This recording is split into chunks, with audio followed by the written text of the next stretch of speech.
in the Osudoku constituency, and we're grateful to the headmistress and the staff of Ghanata that have allowed us to use their facility.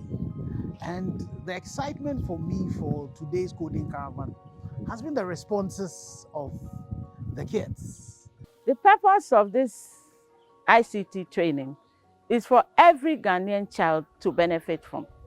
We cannot only do it for Shai Osudoku, but we are privileged to have it here. Today's event has been a milestone for the Coding Caravan with its initiative to educate children in IT. And today has been a very insightful event where the children were introduced to Scratch and then IoT as well.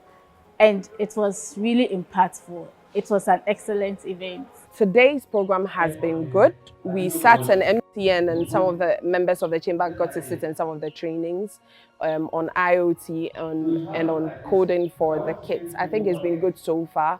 Of course, we observed some challenges with the kids. Some of the kids were not really able to stick through the training with all that, stick through the training.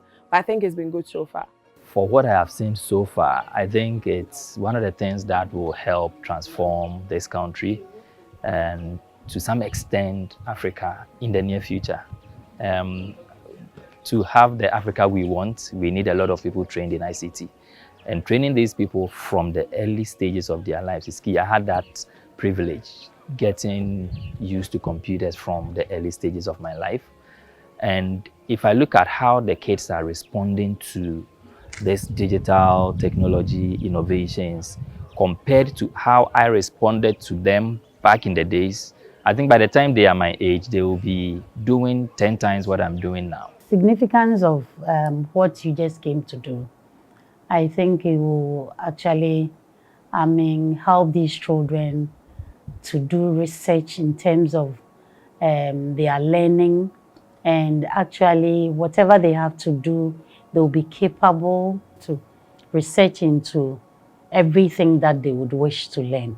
I think introducing the kids, especially at these early stages, I think they are from basic school, primary, and then JHS. And they are very active and they are enthused about what they are learning. I saw kids building simulations of traffic lights. I sat in the class that they did Scratch. These are animations and graphics that the kids are doing now. It's something that people do and then they actually charge huge sums of money. And in the future, we would need a lot of these technologies in building our businesses, building the nation in general. It's wonderful to be in this program because we have learned so many things that actually, if we are to be implementing them or using them in the classroom, the children will learn a lot of things and it will make the lesson very interesting for the children.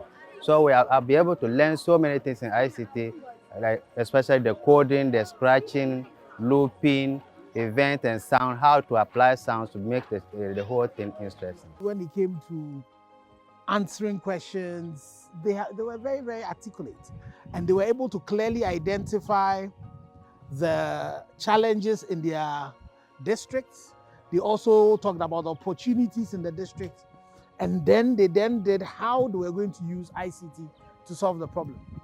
And the interesting thing about them was that you saw them do teamwork, so one critical one was how you're going to use ICT, to help the fishermen. And you got some of them talk about drones, some of them talk about cameras, some of them talk about sensors, and talk about equipment that they're going to use to move. This is the first place I'm hearing the kids talk about AI. Seeing those children today and what they are doing, I am really impressed and I am happy for what is going on. For jobs, you need ICT in this modern world. And so I pray and I wish that those children would take whatever is going on here seriously and be able to use it in future for their lives. I've built my capacity as an ICT teacher by equipping myself in the various ways of teaching using the coding method. So I will go and use that one to instill that saying, build the capacity of my children, in which in later they can even take it out their profession in the ICT world. A young girl who had not used computer before. By the time we're done, by the time we finished the first session, she was, playing with the computer. They were using the IoT tools to build and model things. How do we continue doing that? And you hear the teachers, the class that were doing the scratch.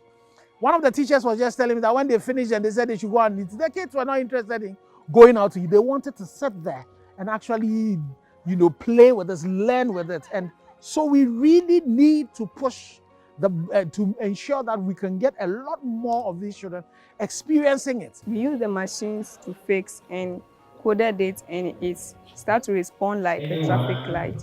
Today I learned about coding, and coding is a set of instructions that you tell your computer to perform. I'm very excited to be here because in my school we don't have enough computers there. So today I've been here and I feel more comfortably to use the laptop. It has shown me that it is not a faraway dream to want to learn programming, but we can do it right here. All we need to do is a little bit of effort and the right resources, and then we'll be able to do it.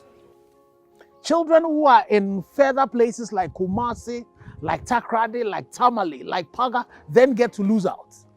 So how do we ensure that we can move this coding caravan to all of these communities?